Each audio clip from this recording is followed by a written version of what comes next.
He was found alone on Water Street. An old man, no blood, no struggle, just silence. No witnesses, no past. But in his apartment lay a single cassette labeled, "For Her." And what it said led me into a love story buried beneath 50 years of guilt and one final lie. The call came in just after 2 a.m. I was halfway through a cup of burnt precinct coffee when dispatch said the words you never get used to. Male, unresponsive, Lower Manhattan, Seaport District. No witnesses. Uniforms on scene. I didn't ask for details. The ones that matter are never on the radio. The wind was sharp off the river, the kind that makes your collar useless and your hands feel older than they are. Water Street was quiet. Too quiet. That kind of cold, dead silence that clings to the air after something's happened, before the city remembers to start moving again. He was lying under a broken street lamp, one shoe off, hat still on, late 70s, maybe early 80s. Clean clothes, pressed slacks, not homeless, not drunk, just still, like someone had gently laid him down to sleep and walked away. The uniforms had already taped off the area, but no one was moving. They didn't have much to do. There was no blood, no signs of trauma, no wallet missing, no bag or struggle. Just the body and the cold, and a sense that whoever did this wasn't in a hurry. I squatted beside him. His eyes were closed. Peaceful, almost. No bruising on the neck. Hands folded over his chest. Someone took time with this. Someone cared, or wanted it to look like they did. I checked his wrists. A tan line on the left. No watch. No wallet in the coat pocket. But there was a handkerchief. Monogrammed. HM. That was all I had. No cameras in range. The deli across the street had one pointed the wrong way. The city planning office next door turned theirs off at 11. We were alone with him. The city kept moving 5 blocks away, but here there was only the scrape of my boots and the hum of traffic like a memory. I looked around. Nothing out of place. Nothing in his coat lining, no phone. This wasn't a robbery. It wasn't random. Whoever left him here wanted him to be found, and not in an alley, not in a dumpster.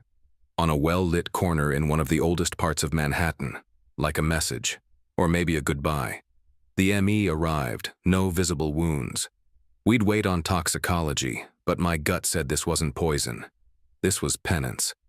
And as they zipped him into a bag, I realized something strange. I felt sorry for him, not because he was dead, but because whatever he'd carried all the way to this spot, it still hadn't let go. We brought him in just after 3 a.m. I stayed to supervise the removal. Though there wasn't much to supervise. It was orderly, clinical. The forensics team swept the area like they were expecting something more dramatic. Drag marks, blood spatter, signs of a chase. But there was nothing. No torn fabric, no loose change, no broken skin. Just a man placed neatly beneath a broken streetlight, as if death had an appointment. Back at the precinct, I sat in the report room flipping through what little we had. I stared at the handkerchief again. HM blue thread, white cloth. The kind you don't carry anymore unless you're from a different time. Maybe he was. His shoes were shined, laces double knotted, shirt tucked so tight you could fold paper on it. The ME called, said they'd found a wallet in the inner coat pocket, slipped into a hidden fold, almost like a tailor's afterthought. Inside, ID, insurance card, a library card so worn it looked like it had survived a war. But everything was there. Cash too.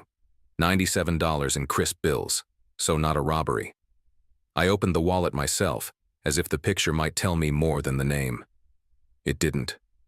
Henry Marsh, 72, born in Queens, no spouse listed, no emergency contacts, just a face that looked even older in print than in death. It was deliberate. That was the word that wouldn't leave me. Deliberate. I've seen 1,000 bodies left behind, and most of them come with noise, violence, panic, chaos. This wasn't that. This was care. Like someone made peace with him, or wanted him to make peace with something else. He had no bruising, no defensive wounds. And yet his body posture told a story, arms crossed like a statue, legs stretched like sleep. That doesn't happen by accident. Dead weight falls, limbs go awkward, unless someone stays long enough to move them. And that someone knew him well enough to walk with him, kill him, or watch him die, and then lay him down without fear or guilt. I checked his shoes again. No scuff marks on the soles. He hadn't run, hadn't been dragged. He walked to that spot, maybe willingly, maybe with someone he trusted, a friend, a lover, a ghost. I kept circling the idea of ritual. There are ways people say goodbye when they're not allowed to speak. A folded coat, a laid handkerchief, a body placed just so. This wasn't a murder out of rage. This was someone cleaning up regret. And I'd seen that before, in other forms, other faces. Regret doesn't hide behind blood. It wraps the body gently, like a final apology. But apologies only tell half the story. I needed the rest. I pulled his file at dawn. Henry Marsh, born 1952, Ridgewood, Queens. Social Security data confirmed his last occupation as a public school teacher. Retired 6 years ago. Taught history at PS 123 in the Bronx for most of his life. No marriage certificate, no dependents. One prior address, one bank account, no red flags, no debts, no arrests, no noise. Men like that don't end up dead under a broken street lamp in Lower Manhattan. I drove to the address listed on his ID, just off Allen Street. Third floor walk up above a corner deli that smelled like old grease and bread that never quite rose. The super met me at the door, an old guy in slippers and a Mets hoodie. He didn't ask why I was there, just nodded once and said, "Henry?" I nodded back. He was quiet, paid on time, never complained about the heat even when the pipes froze. He scratched his chin, wore the same coat every winter. Nice guy, real nice guy. Did he have visitors? The super looked up at the ceiling like the answer might be written there. Not really. Grocery deliveries. Sometimes he'd talk to the cashier from the bodega. Read a lot. You could hear classical music from his window if you walked by slow. Lonely wasn't the word. Henry hadn't isolated himself. He just faded, like he didn't want to take up space. The apartment was clean, neat to the point of sterile. A worn recliner by the window. A single cup on the dish rack. Books on the shelf, history mostly. Ancient civilizations, forgotten cities, biographies of people who'd done more than disappear. There was a photo on the nightstand, a black and white image of a much younger Henry standing in front of a chalkboard, his hair dark, his tie crooked. The kind of picture you forget exists until someone finds it after you're gone. No other photos, no family on the walls, no notes, no last words. But I noticed something in the trash. A receipt from 2 days earlier. Coffee and a croissant from a diner on Delancey. He tipped $5 on a $10 tab. The kind of gesture that says thank you to the world, even when you expect nothing back. People like Henry don't make headlines. They live quietly, and when they die, they take entire chapters of history with them. Private stories, private grief. But there's always one page that slips through the cracks, and something told me Henry had one more story to tell, if I could figure out where he'd hidden it. The place was too clean, not just tidy, intentional. As if every object had its reason for being there. A single chair, a single fork, a coffee mug that looked hand-washed 1,000 times. No clutter, no noise. Even the dust seemed to know where it was allowed to settle.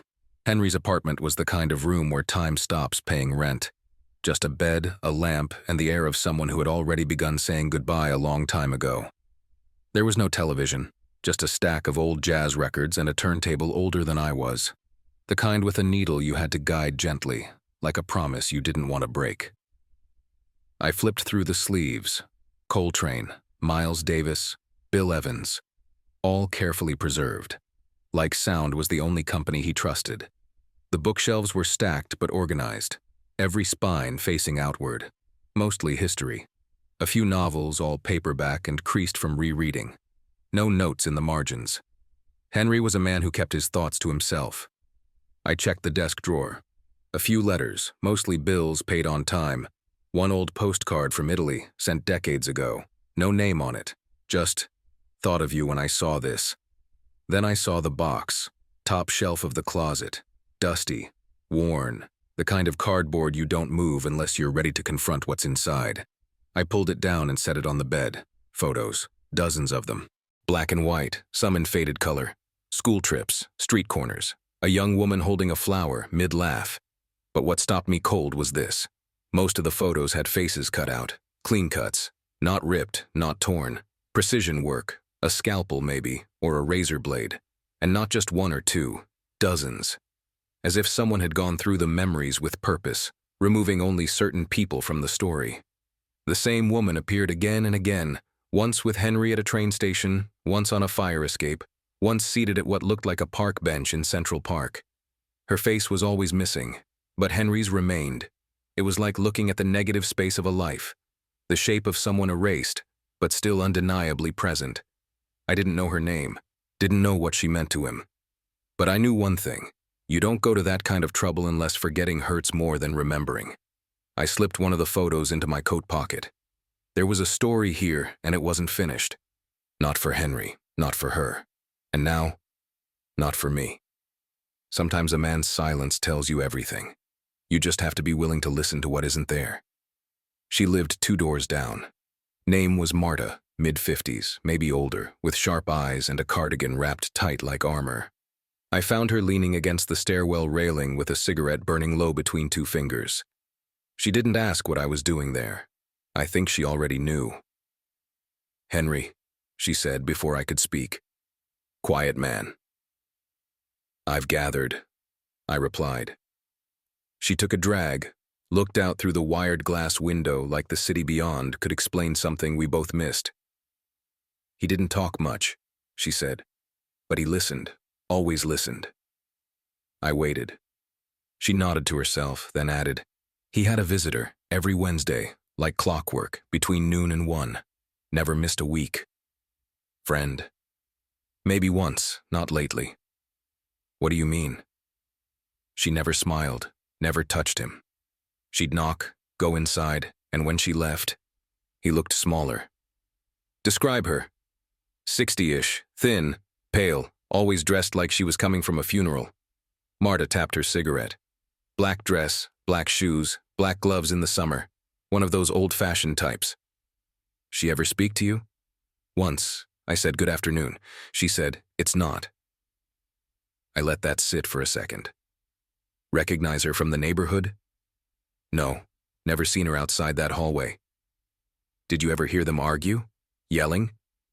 "No, never raised voices, but once I heard music, piano, not from a speaker.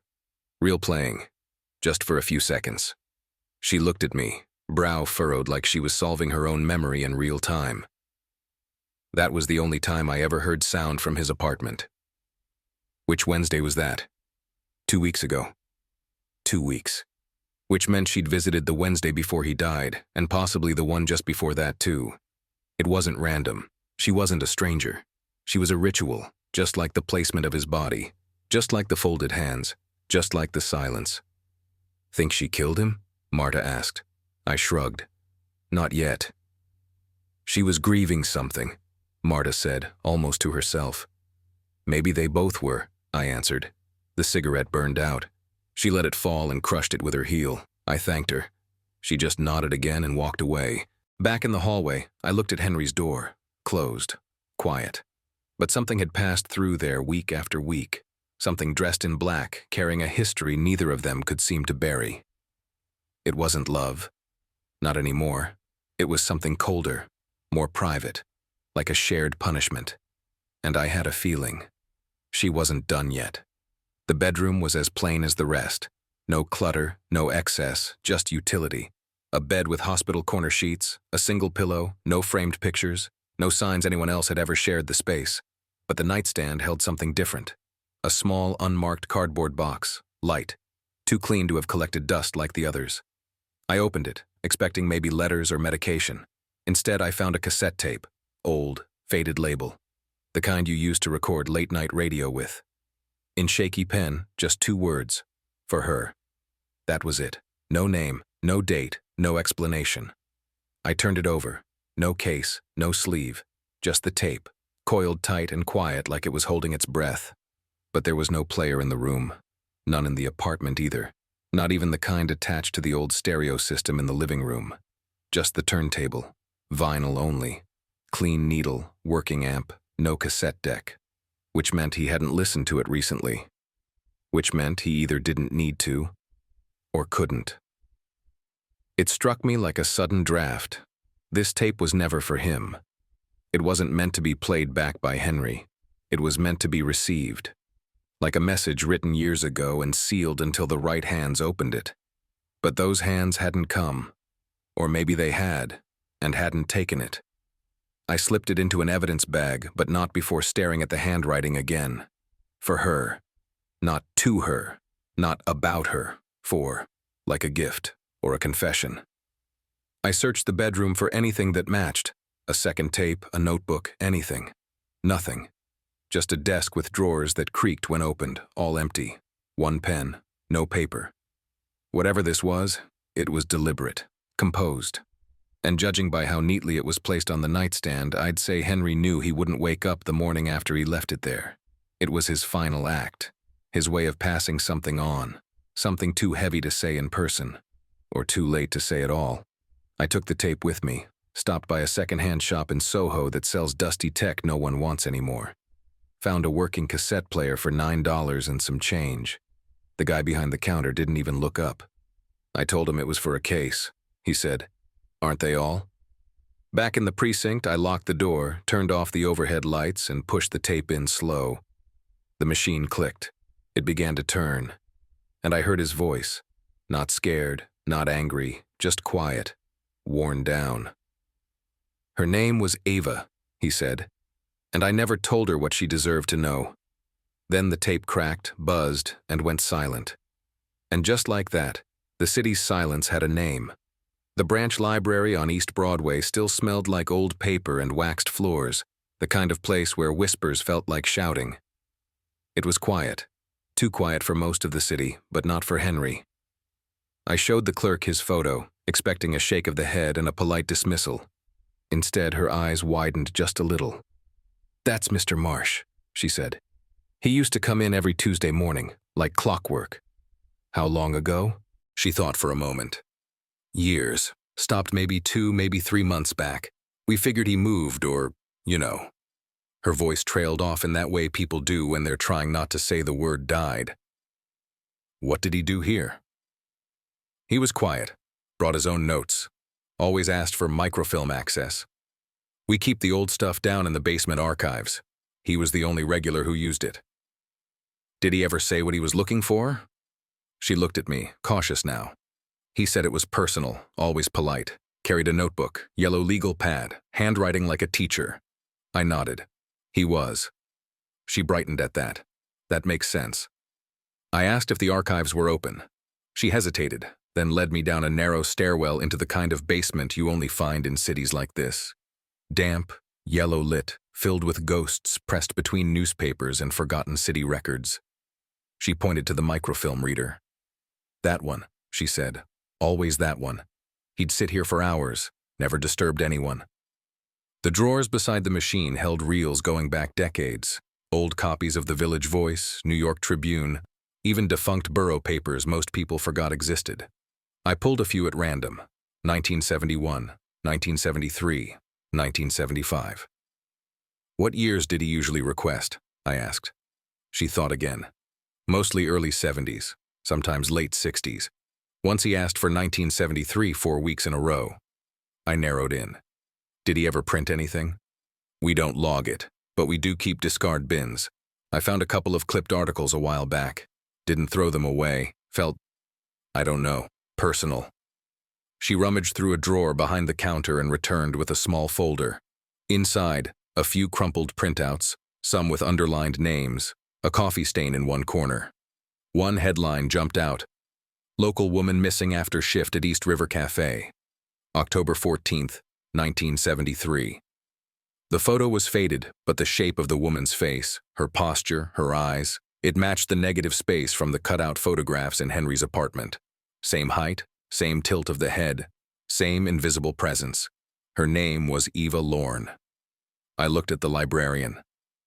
"Did he ever find what he was looking for?" She didn't answer, just shook her head slowly. "No," I said quietly. "He didn't." But I was going to. The paper was brittle between my fingers, like it knew it had survived too long. The ink had faded at the edges and the corners were curled inward like the page had spent years hiding in the dark. But the headline still carried weight. "Local woman missing after shift at East River Cafe. Dated October 14th, 1973. Eva Lorne, 26, waitress. No history of disappearing, no drugs, no drama. Just didn't come home after closing the restaurant on a Saturday night. The article said she was last seen at 11:45 p.m. leaving the back entrance of the East River Cafe, an old waterfront spot that shut down in the late 70s after a fire. The kind of place that used to host jazz quartets and second chances. Eva clocked out, waved to a coworker, and vanished into the fog. No witnesses, no signs of struggle, just silence. I read it again, not just the facts but the language, the tone. It was written like they expected her to come back, like she'd show up embarrassed, arms crossed, saying she needed space. But she never did. No follow-ups, no arrests, no new leads. And now, 5 decades later, Henry Marsh had been sitting in a basement library chasing that story, reading this article over and over, annotating it, highlighting her name. There was a second clipping underneath, smaller, almost overlooked. A follow-up from 3 weeks later. Just a paragraph. Her parents had offered a reward. Local police said they had no concrete leads. Case open, but unofficially shelved. I stared at her photograph. It wasn't perfect, fuzzy, probably taken from a group shot. But even in the grain, you could see something in her eyes. A stillness. Not fear. Not joy. Just someone quietly waiting for the world to meet her halfway. Eva had disappeared in the same part of the city where Henry died. That wasn't coincidence. That was orbit. She was the woman from the photographs, her image neatly removed, her presence carefully preserved in everything Henry kept. And the tape, the way he said her name, soft like a prayer. It wasn't guilt from some distant crime. It was grief. A kind of mourning you carry for decades because the world never gave you permission to let it go. But why now? Why, after all these years, did he die in the open? Placed like a statement, not a statistic. What had changed? I copied both clippings and slipped them into my file. Eva Lorne had been gone for 50 years. But for Henry Marsh, she never left. And something told me. He finally knew what happened to her. Or worse, he'd always known. The cassette clicked into place like it had been waiting for decades to be heard. The player I borrowed from evidence was clunky and scratched, like it came from the trunk of some forgotten patrol car. I pressed play, no fanfare, just the soft hum of static, then the sound of a breath being held too long. And then, his voice. Eva. A pause, long enough to let the name settle in the room. His tone wasn't shaking, but it was tired, worn, like someone talking to a grave they couldn't bring themselves to visit. I should have met you that night. Another pause. I was there. I was just late. 15 minutes. You were already gone. My hand hovered over the pause button, but I didn't press it. I let the tape unspool, let his words fill the silence between the walls. I told myself for years it wasn't my fault, that you probably changed your mind, that maybe you found someone else or left the city.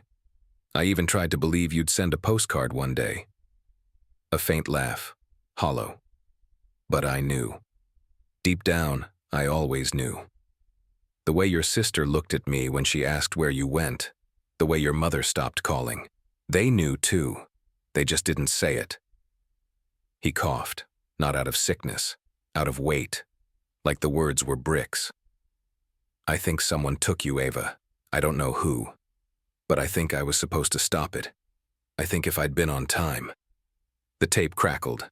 I heard a chair creak, like he'd shifted during the recording. It made him feel real, present, like he was in the room with me, facing the same wall I was staring at. There are things I could have done. I could have screamed louder, filed reports, kept looking, but I didn't. I buried myself in books and silence, thought maybe if I learned enough about history, I'd stop rewriting my own. Silence again. Then, I saw someone last year who looked like you. Just a glimpse on the train. You turned, and my heart stopped. But it wasn't you. I knew it before I even stood up. I leaned back in my chair, let it all wash over me. I'm sorry, Henry whispered. I'm sorry I wasn't braver. I'm sorry I let the city swallow you. And I'm sorry I didn't leave this world with more answers than questions. The tape ran out. Click. That was it. No names, no killer, no clean ending. Just the sound of a man trying to unbury something that had lived under his skin for 50 years. But in his guilt was something else.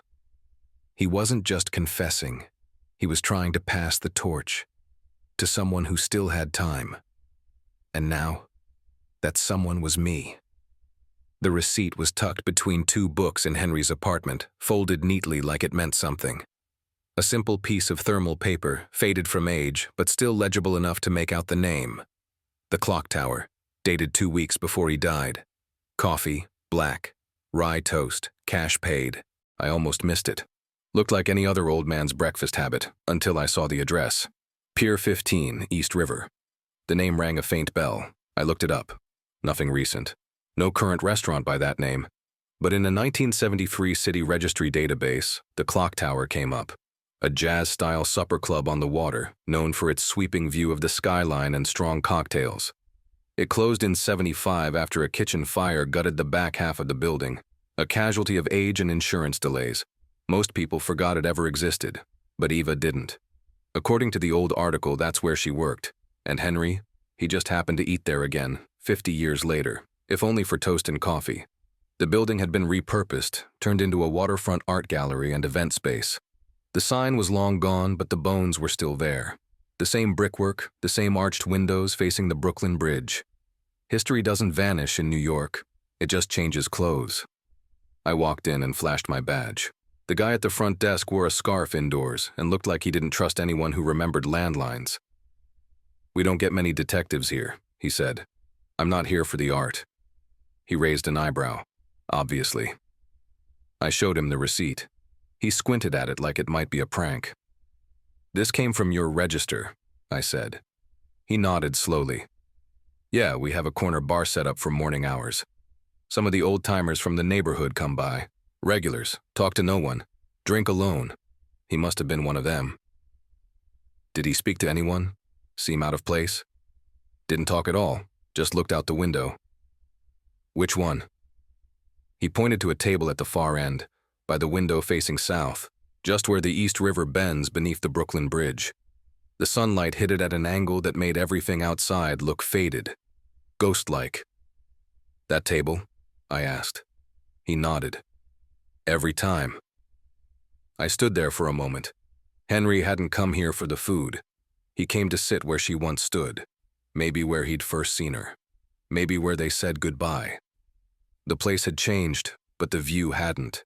The bridge, the water, the long stretch of city that swallowed secrets like it was built for it. He'd been visiting memory, tangible, painful memory. I looked out the window and wondered if he thought she'd appear again. If just once the city would give him back what it took. It didn't. But it left breadcrumbs. And Henry, he followed them right to the end. The photo slipped out of the tape sleeve like it wasn't supposed to be found. Old and curled at the corners, the edges yellowed with time. It had been tucked between the inner cardboard flap and the cassette label, easy to miss if you weren't looking for it. But I was. It showed Henry, young, maybe in his 20s, standing by a railing. His tie was loose, his hair dark, his expression caught somewhere between a smile and something else. You could tell he didn't know the photo was being taken. That kind of honesty doesn't happen on purpose. Behind him was the unmistakable curve of the Brooklyn Bridge, slightly out of focus. The skyline was younger then, not yet bloated with glass towers and corporate ambition. But what caught my eye was the other figure. A man, just barely in frame.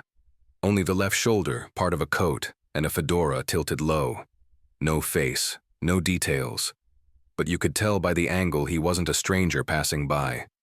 He was with Henry, standing too close to be incidental. Someone meant to be there, but chose not to be remembered. I flipped the photo over. In faded blue ink written carefully, Brooklyn Bridge, 1972. No other names, no signatures. But the date mattered. 1972. 1 year before Eva disappeared. 1 year before Henry stopped being on time.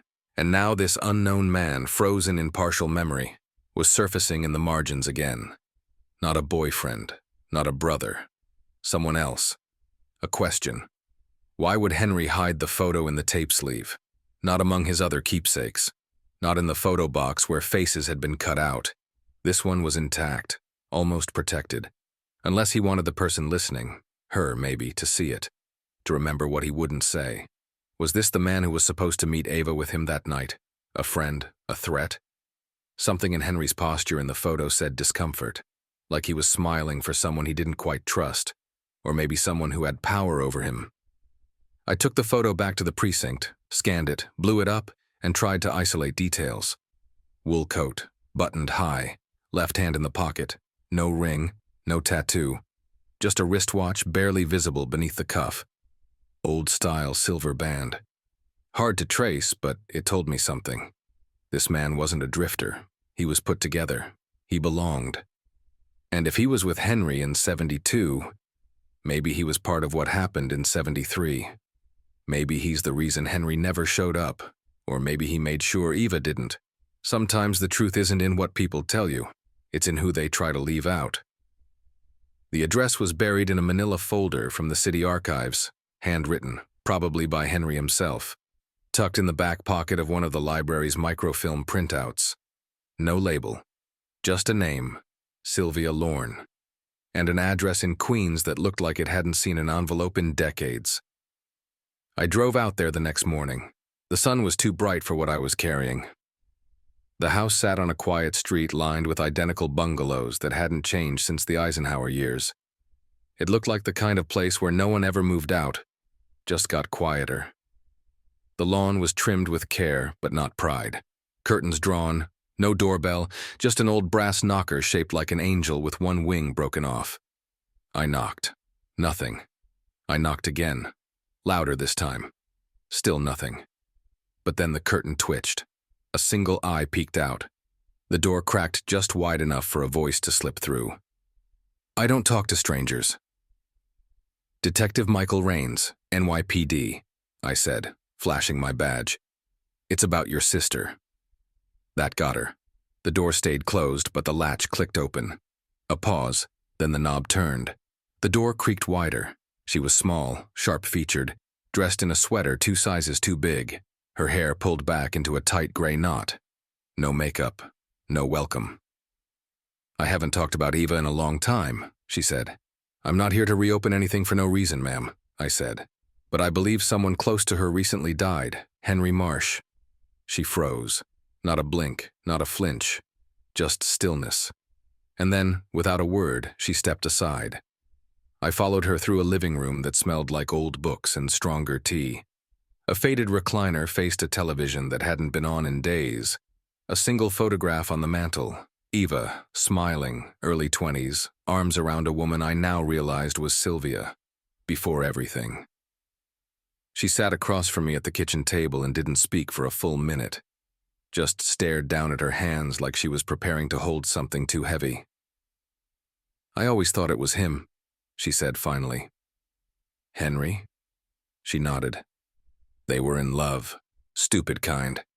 Wrote each other letters like it was the 1800s. He promised to take her away from here. They were supposed to leave the night she disappeared. But he didn't show? He said he got stuck. Traffic. Excuses. I didn't believe him. I told him he was lying, that he did something to her. Did he ever come back? Once, a year later. He said he never stopped looking, that he never forgave himself. I slammed the door in his face. She looked up at me then, her eyes wet but cold. I wanted to believe he didn't hurt her, but you don't vanish like that unless someone helps you disappear. What if he wasn't the one who made her disappear? I asked. She didn't answer, but for the first time since I'd arrived, she didn't tell me to leave. The kitchen light hummed above us like it was trying to interrupt, but Sylvia didn't stop talking. Her voice had changed, softer now. Not because she trusted me, but because the weight of silence had finally become too much. They weren't just sweethearts, she said. They were intertwined. Every decision she made, she ran by Henry. Every time she talked about the future, it was we. Not I. Not me. Always we. How long had they been together? 3 years, maybe longer. It wasn't always public. She said he was shy. Said his parents wouldn't have approved of her. I watched her carefully. Why? Because she was loud. She wore red lipstick. She laughed in places where other women whispered. She had opinions. She stared down into her tea, swirling it even though it was cold. And because she was pregnant. I didn't move, didn't blink. She told me 2 weeks before she disappeared. She was scared, but happy. Said Henry had promised they'd leave the city, start fresh. He was going to find work upstate. She had packed her bag that night. It was under her bed. And then, he didn't show up. She waited by the window until midnight, called the diner, called the bus station, called the apartment he was staying at. No answer. She go out looking for him? She said she'd checked the old place, the one near the bridge, that he might be waiting there, that maybe he thought she'd changed the plan, and then she vanished. Sylvia nodded, slow. No one ever saw her again. The bag was still under her bed, still packed. I sat back. So Henry had lied, or disappeared, or run. Maybe all three. But it wasn't just regret he carried all those years. It was a child. Do you think she told him? I don't know, Sylvia said. But if she didn't, that's the only mercy he was ever granted. I pulled the photo from my pocket, the one with Henry and the man in the fedora, half cut from frame. Do you recognize this? She squinted. That's Henry, young, before the wait. And the man next to him? She looked again, paused. That coat looks familiar, but no, I don't know him. I believed her, because whatever this was, whoever had been in that photo, they were part of the detour that pulled Henry away from Ava that night. And maybe they were more than just an excuse. I slipped the photo back into my pocket. Sylvia leaned back, tired now. You think you'll find out what happened? I don't know, I said, but I think Henry already did. And what good is that now? I didn't have an answer, not one that would mean anything to her, because some truths don't fix things, they just explain the pain. I spent the next 2 days chasing city records. Eva Lauren's name had faded from most databases, too old, too cold. But the city never truly forgets. Paperwork has a way of outliving people, even if no one bothers to read it. I searched through the Department of Vital Records. Nothing new under her name. No marriage, no death certificate. Just that missing persons report filed by her father, yellowed and barely legible, like a whisper soaked in time. But something pulled at me. Something in what Sylvia said, the way she spoke about the pregnancy, the bag still packed, the weight behind her voice when she said, if she didn't tell him, that's the only mercy he was ever granted. That wasn't a throwaway line. It was guilt, wrapped in memory. So I checked the cemetery logs. Not online, the logs. The hand-signed registries stored in the basement of Calvary Cemetery's old chapel office. They keep them for legal reasons, but most haven't been opened in years. Dust rose as I flipped each page, tracing names with a gloved finger like I was reading Braille for the dead. Then I found it. A burial. Dated January 12, 1974. Plot hash 19426B. Section 7, North Wing. No headstone, no flowers listed. Just a single line entry. Infant Lorne, female. Age, newborn. Cause of death, undetermined. Mother, unregistered. I stared at the page for a long time. No birth certificate, no hospital name, no time of delivery. Just a tiny plot, a placeholder for a life that never began or never got to stay. There are things people do when they don't want others to know. Quiet arrangements, cash burials, clergy who don't ask questions, and the city, so big, so noisy, learns to look the other way. I drove out to the cemetery that afternoon. The wind was sharp, the sun low and cold. Plot 19426B sat near the edge of a gravel path, surrounded by other graves that wore names like armor. But this one was blank, just grass and space and the echo of something unspoken. No flowers, no marker, but someone had been there. The soil was turned, not fresh but recently disturbed, not vandalized. Tended, clean edges, brushed stone, like someone had come to visit, not mourn. Henry, maybe. Maybe he had spent 50 years with a weight no one else could name. Maybe this was why he always carried guilt like a second coat, because even if he hadn't buried her, He knew about the child, and knowing was enough to undo a man. I stood there for a long time, not out of sentiment, but respect. There are crimes that never go to trial, wounds that never bleed, but still, they leave behind names, even when those names are never spoken aloud. Infant Lorne, no mother listed. But I knew, and now, so did the city. Harlem at night has a heartbeat all its own, low, steady, and full of memory. The kind of memory that doesn't forget who you used to be, even if you do. I found the place on 133rd and Lenox, tucked between a shuttered hair salon and a pawn shop that never closed. No sign, just a red door, a single overhead light, and the dull hum of a saxophone bleeding through the walls like a secret. Inside, the room was dim, not dark, just old. Brass railings, torn bar stools, a stage that looked more like a suggestion than a platform. But the music, it was alive. A slow blues line poured from a man whose eyes never opened while he played. She was behind the bar, black dress, black shoes, black gloves, just like the neighbor described. She poured whiskey like she'd been doing it for 100 years, but her hands didn't shake, and when I said the name Henry Marsh, she didn't blink, didn't flinch. She just nodded, like she'd been waiting. "You're him," she said. "Who?" "The one who'd come, after." I took the stool nearest her. "You were expecting me?" "I was expecting someone." Her voice was smooth, measured, no fear in it. "Henry said he was going to leave something behind. Told me once he wasn't going to carry it into the ground. I figured that meant confession. Tape, maybe." "He made one," I said. She didn't ask what was on it. "And Ava?" I asked. She finally stopped moving, set the glass down, folded her hands. "I knew her," she said. "Worked together at the clock tower. She was sunshine in a room full of shadows. Everyone loved her, except the man who took her." "Who was he?" "I don't know his name, but I remember his face. Sharp jaw, cold eyes. Came around often. Never ordered food, just watched. She said he made her nervous. Henry tried to confront him once. Got shoved. Told me it wasn't worth it." "Why didn't anyone report it?" She smiled, but it wasn't kind. "It was 1973. Men like that had money, connections, and women like Eva, they just disappeared." "You were close to Henry?" "We understood each other. I didn't ask him about Eva. He didn't ask me about what I was running from. That's the kind of friendship silence makes." "And now?"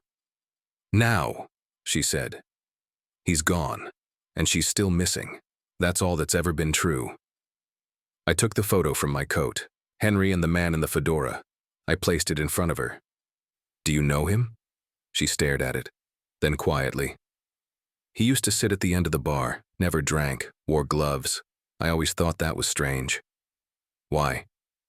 "Because it was July." She pushed the photo back toward me. "If Henry left something behind, follow it." He carried the weight long enough. Outside, the music kept playing, but inside me, the silence was getting heavier. She didn't say much after that, just poured herself a drink and stared out at nothing like it was trying to talk back. I stayed a few minutes longer, watching the crowd in the bar move like ghosts through a ritual none of them understood. Right before I left, she stopped me. "There's one more thing," she said.